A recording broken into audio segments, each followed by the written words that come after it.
Hello and welcome to this video where I will hopefully go through some of the various aspects of the project, the group project that I have been involved with this year, uh, called Enfrosted, and here are some of the key elements that I worked on and contributed towards.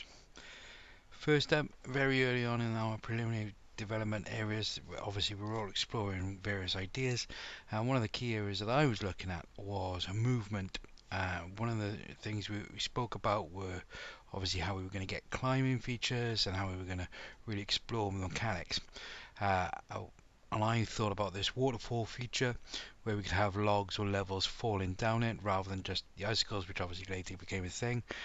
So I started exploring with how we could get water looking, which has always been a difficult element within Unreal Engine.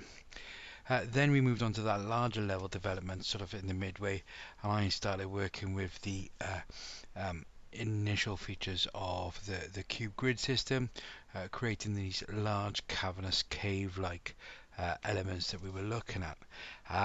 I'm not a huge platformer, so I spent quite a bit of time looking at how I could create these environments which felt expansive and open yet still led a player down. In a moment you'll see an element of the clip where it's just an open clear path, and one of the key things that I wanted to do was, as well as find all these little nooks and crannies where we could hide elements, like you'll see here, was to obviously expand the level and see just how long it would take to create a full level, as you can see by there in the direction that he's heading. So these were all made from various sections, and that's how my initial development was going on there.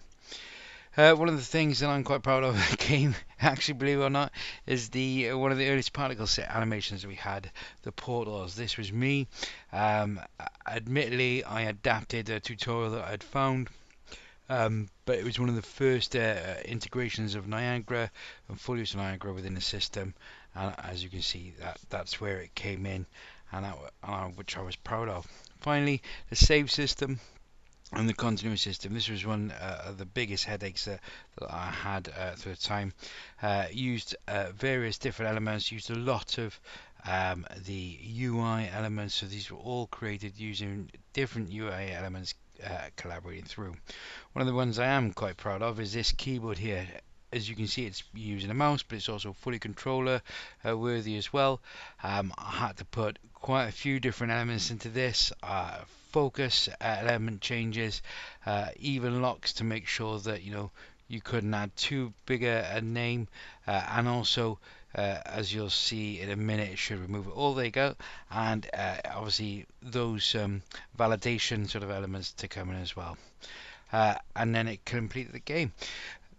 This was the some of the key elements that I was involved with within the project, and certainly ones that I'm more proud of.